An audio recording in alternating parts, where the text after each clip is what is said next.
C'est officiel. Nous connaissons maintenant l'emplacement et le moment exact de la prochaine éruption du supervolcan de Yellowstone. Et on ne le qualifie pas de supervolcan sans raison.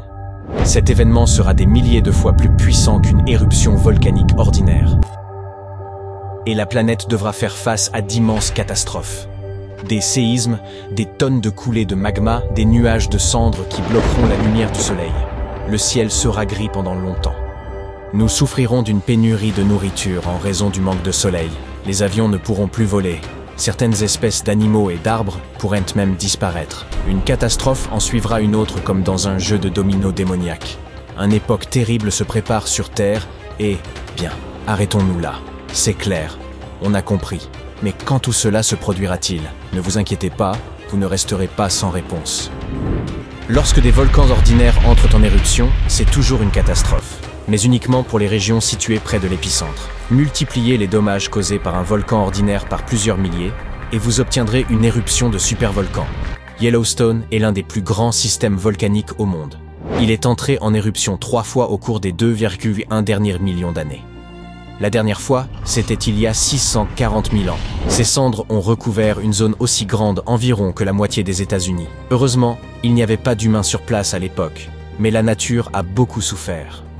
Une éruption similaire s'est produite il y a environ 74 000 ans. C'était celle du supervolcan Toba, en Indonésie, et elle a entraîné une apocalypse à laquelle l'espèce humaine a à peine réussi à survivre.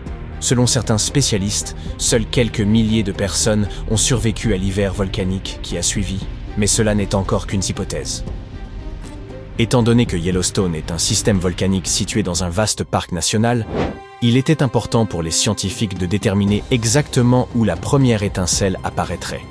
Ils ont découvert que le magma de Yellowstone ne s'accumule pas en un seul endroit, il se cache dans plusieurs réservoirs souterrains distincts. Le réservoir au nord-est de Yellowstone, à côté d'un magnifique endroit qu'on appelle Sour Creek Dome, est le plus à risque. Ici, le magma en fusion entre en contact avec les roches chaudes du manteau situées profondément dans le sol. Leur haute température maintient le magma à l'état liquide. Imaginez que vous mettiez une casserole de lait chaud sur le feu.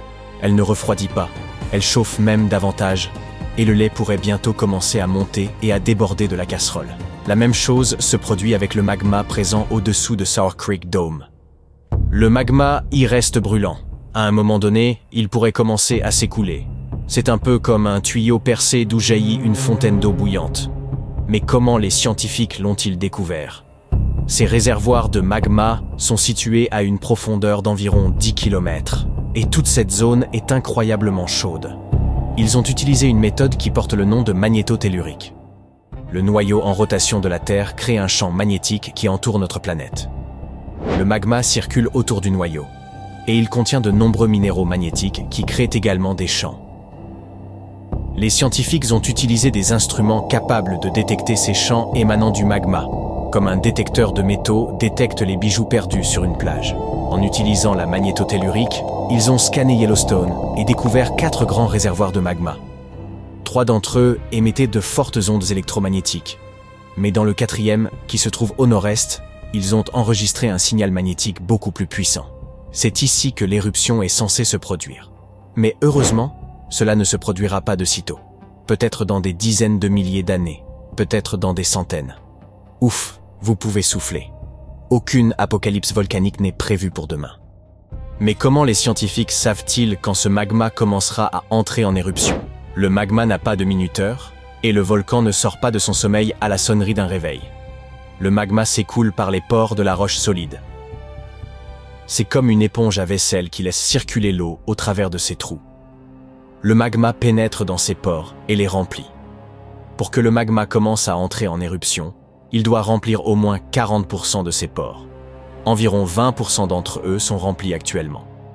Mais ces roches chaudes continuent de chauffer le magma et le conservent à l'état liquide, de sorte qu'il peut s'écouler entre les pores.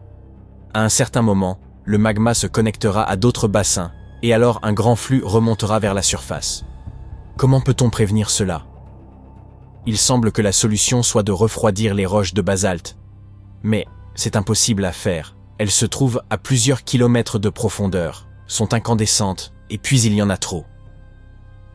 Et de toute façon, Tenter de refroidir une partie du noyau terrestre est loin d'être une bonne idée.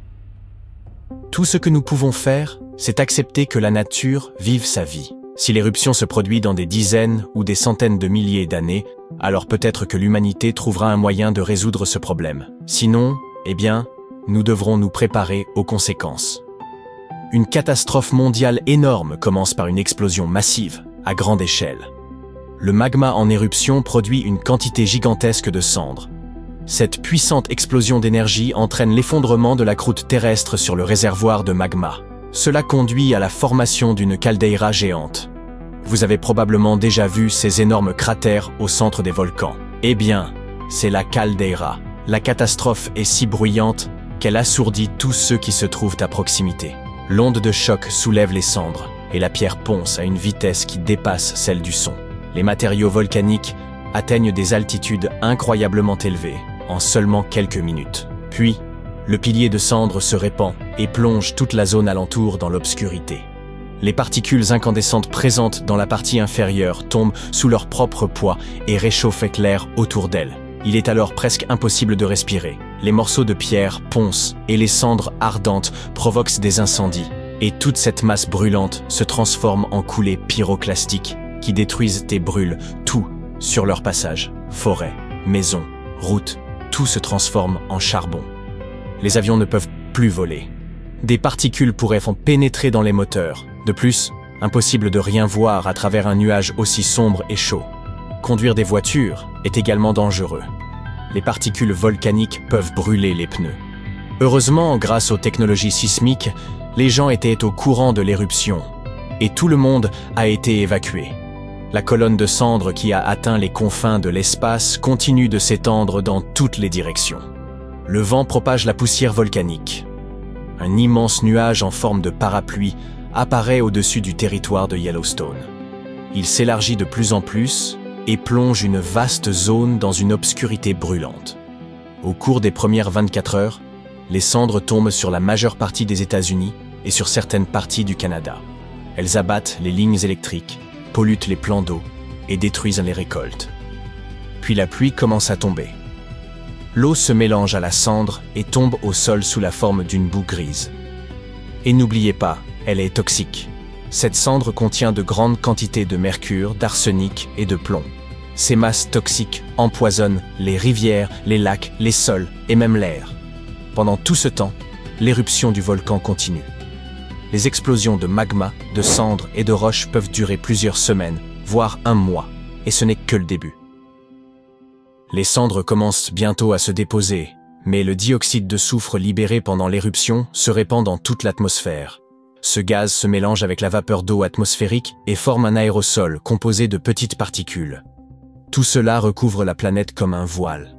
Cette couverture rend difficile le passage des rayons du soleil, ce qui signifie que les températures baissent fortement à la surface terrestre. Ces événements provoquent un refroidissement brutal de plusieurs degrés. Les agriculteurs perdent leurs récoltes. Les prix alimentaires augmentent et les économies s'effondrent. La famine menace la planète entière. La civilisation humaine pourrait plonger dans le chaos. Au bout de quelques années, on notera un réchauffement progressif, mais il faudra au moins 2 décennies pour revenir aux normes d'autrefois. Que sera devenue l'humanité d'ici là? Bien sûr, nous survivrons, mais toute la civilisation sera à reconstruire. Mais n'ayez pas peur, si nous n'y pouvons rien, autant profiter avec simplicité de chaque jour qui nous est donné. Soyons reconnaissants et solidaires. Se soutenir et prendre soin les uns des autres, surtout pendant un hiver volcanique, est une garantie de survie pour l'humanité.